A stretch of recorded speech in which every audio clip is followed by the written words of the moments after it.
सबसे पहले उन तमाम साथियों का धन्यवाद जिन्होंने आज ये कार्यक्रम आयोजित किया और हम सबको इस शानदार कार्यक्रम में मान और सम्मान मिला।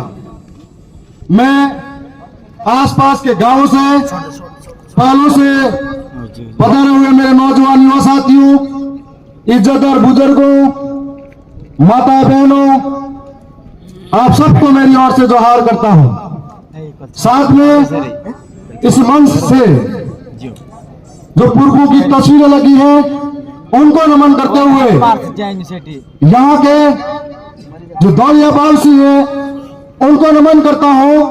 वो इसलिए करता हूं कि दौलिया बावसी पर आज भी हमारे पुरखों के सिरे के लिए हमारे बाप दादा यहाँ आते हैं और दौलिया बावसी से केसर चढ़ाकर हम लोग वापिस वहां पर पहाड़ों में स्थापित करते हैं पुनः रीति रिवाजों के साथ में।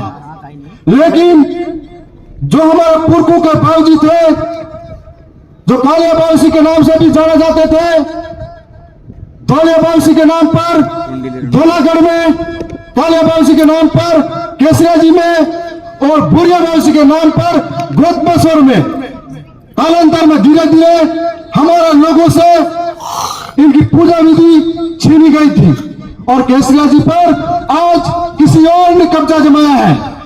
इसी तरीके से अभी हाल ही में गोटिया अम्मा पर जो घटना हुई थी, उस गोटिया अम्मा की घटना में भी हमारे पुरखों का इतिहास है, रीति रिवाज है, संस्कृति और परंपरा जुड़ी हुई है। लेकिन आज आदिवासी परिवार की ताकत बढ़ती नजर आ रही है। आदिवासी परिवार की बढ़ती ताकत को एक नारे से जोड़ा जाता है कि एक तीर एक कमान, और एक तीर एक कमान के नारे से पूरे देश के आदिवासी एक होने के लिए तैयार हो जाते हैं। ऐसे वक्त में आरएसएस और संघी विचारधाराओं को यह बात हजम नहीं होती है तो आरएसएस और संघी विचारधाराएं आदिवासी को ही आदिवासी से लड़वाने के लिए आगे करती है और आदिवासी के कंधों पर बंदूक रखकर उनको इस बात की ओर आगे ले जाती है। ऐसा पहली बार नहीं हुआ है, ऐसा कई बार हो चुका है कि जब आदिवासी के देवी देवताओं पर अतिक्रमण करने का प्रयास किया गया, आदिवासी देवी देवताओं के साथ में छेड़छाड़ करने का प्रयास किया गया, उसी परिवार से जो दक्षिणी राजस्थान के अंदर आदिवासी परिवार की बढ़ती ताकत को रोकना चाहते हैं। और इसी तरीके से राजस्थान के पूर्वी हिस्से में भी जो अमरगढ़ का किला था, उस अमरगढ़ के किले के ऊपर जो मेराओं का अमरगढ़ था, भगवा रंग लगा झंडा लगाया गया था, लेकिन वहां के मेरा उनका अंदर आपसी दरार डालने की कोशिश की थी, एक हुए थे और अमरगढ़ के किले को आरएसएस से आजाद कराया था। इस प्रकार से आज जो नवीं कक्षा की एनसीईआरटी की किताब है, उस किताब के अंदर हमारा पुरखों का इतिहास है, मानदोर की वो पहाड़ी शौर्य पराक्रम बलिदान और त्याग और भक्ति की पहाड़ी है, जिस पर हमारे पुरखों ने 17 नवंबर 1913 के दिन पूरे मानगढ़ पर ब्रिटिश हुकूमत कहती है, ब्रिटिश हुकूमत का रिकॉर्ड कहता है कि 1 लाख से ज्यादा आदिवासी उस समय उस पहाड़ी पर इकट्ठे हुए थे और उस समय ब्रिटिश हुकूमत के कागजात कहते हैं कि 1500 से ज्यादा आदिवासी शहीद हुए थे। और जब 1500 से ज्यादा आदिवासी शहीद हुए थे तो वो लोग सिर्फ संप सभा की मांग नहीं कर रहे थे, वो लोग सेपरेट बिल प्रदेश की मांग कर रहे थे, सेपरेट बिल टेरिटरी की मांग कर रहे थे। और इस बात को लेकर ब्रिटिश हुकूमत को यह बात जमी नहीं, तब वो लोगों ने हमारे लोगों को भी आगे किया और इस बात को, इस आंदोलन को कुचलने के लिए यह 17 नवंबर 1913 को हमारे लोगों के साथ में गोलीकांड हुआ था। लेकिन मैं उस पराक्रम और शौर्य को भूलना नहीं चाहते।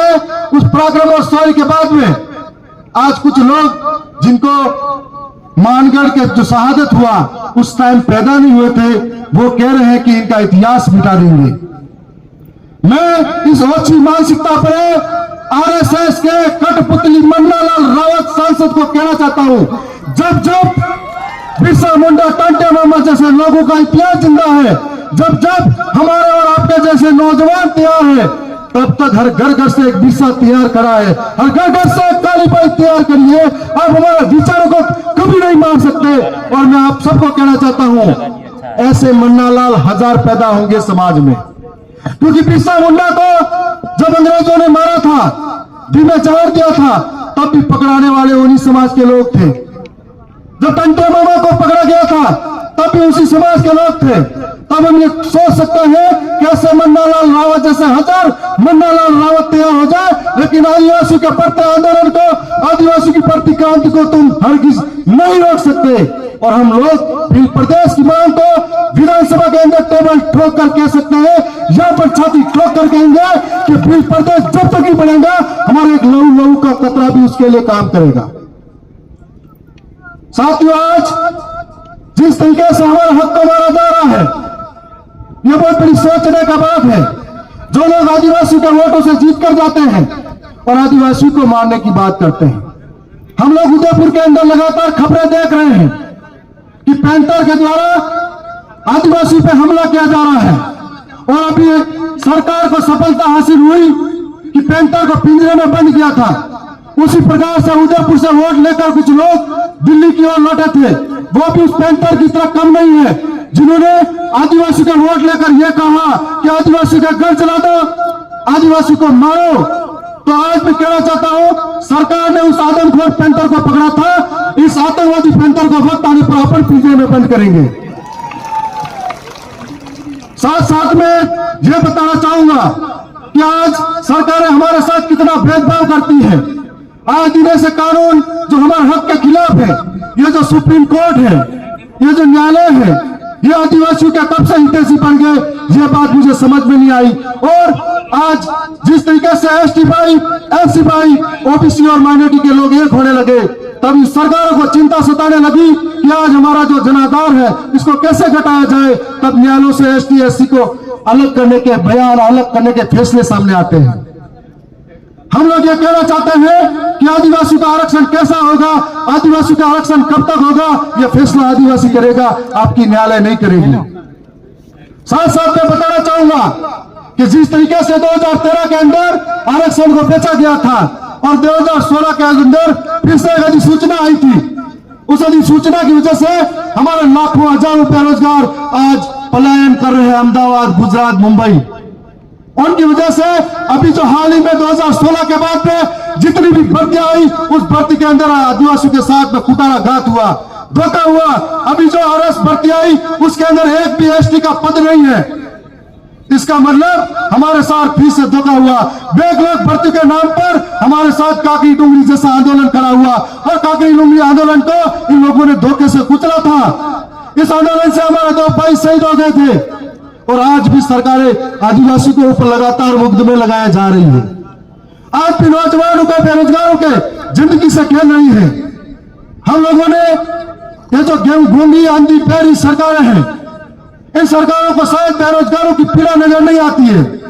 अभी हाल ही में एक दर्दनाक घटना सामने आई थी कि यहां पर परीक्षा देने गए थे नौजवान, जो अपने भविष्य के लिए गए थे, जिंदगी मांगने के लिए गए थे और जिंदगी से हाथ धो बैठे हैं, भविष्य से हाथ धो बैठते हैं। इसका जिम्मेदार कौन है?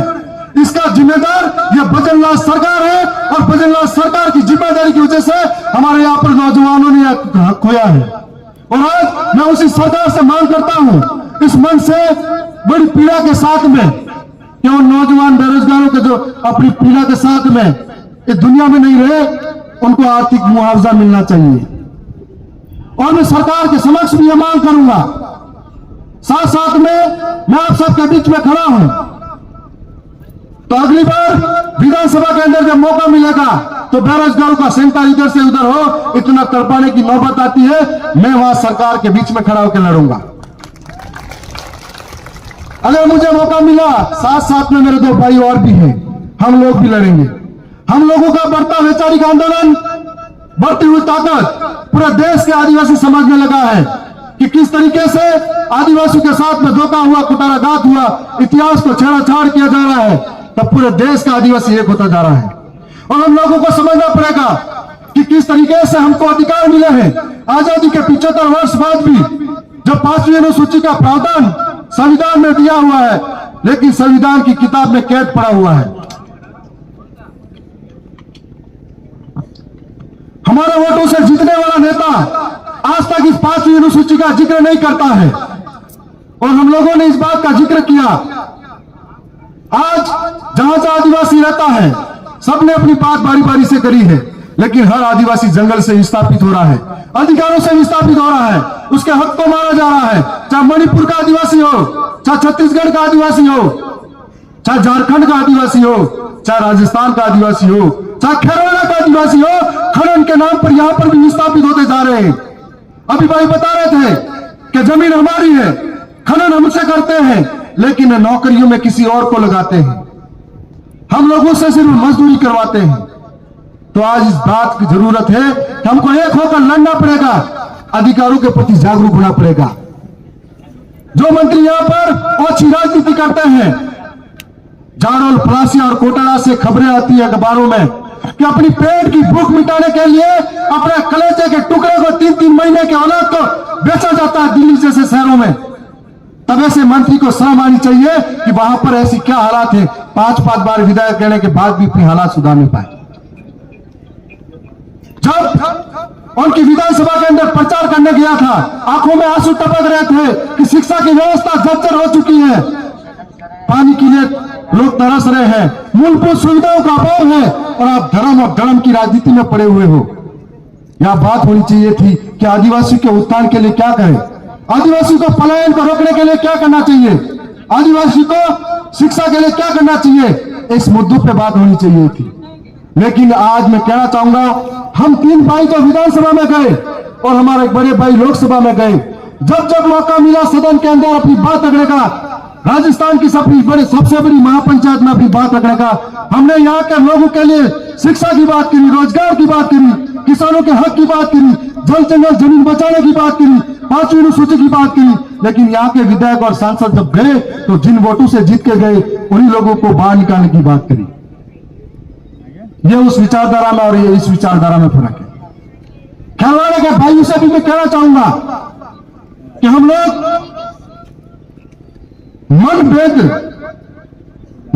अलग अलग हो गए थे, अलग अलग विचार हो गए थे, लेकिन आज मतभेद तो एक हो गए, हमारे मनभेद एक नहीं हो पाया।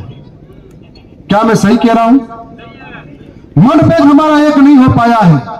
लेकिन मैं आपसे सवाल करना चाहूंगा, क्या आप चाहोगे कि आरएसएस जैसी विचारधारा आदिवासी को खत्म करे, और ये देखना चाहोगे क्या?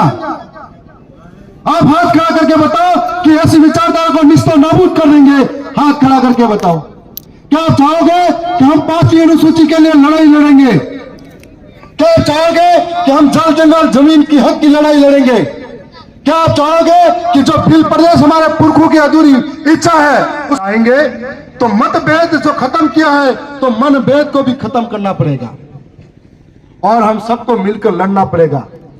अगर ऐसा होता तो हम 3 अभी विधानसभा में अंदर हैं, 4था खेरवाड़ा का भी साथ होता। ऐसा हमको समझना पड़ेगा।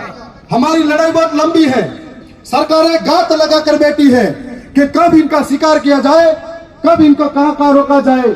कई तरह के भ्रामक खबरें फैलाते हैं, कई तरह के लोगों के साथ में आगे आगे लोगों को करते हैं और हमारे साथ में अत्याचार करवाते हैं। तो आप सबके बीच में ये कहना चाहेंगे कि हमारी लड़ाई बड़ी लंबी है और इस लंबी लड़ाई में आपका विश्वास, साथ, सहयोग हमेशा बना रहे, और हम सब अगर साथ चल पड़ेंगे तो आने वाले समय में तमाम हक अधिकार की बात जो कर रहे हैं वो हम मिलकर लेके मिलेंगे। मुझे पूरा विश्वास है कि आज एक चिंतन शिविर सार्थक तब होगा जब यहां से मनभेद खत्म हो जाएंगे और यहां से सब एक होकर आगे के लिए लड़ाई लड़ेंगे। मैं इतना ही कहूंगा कि इतिहास हमारा पढ़ लेना, इतिहास हमारा पढ़ लेना।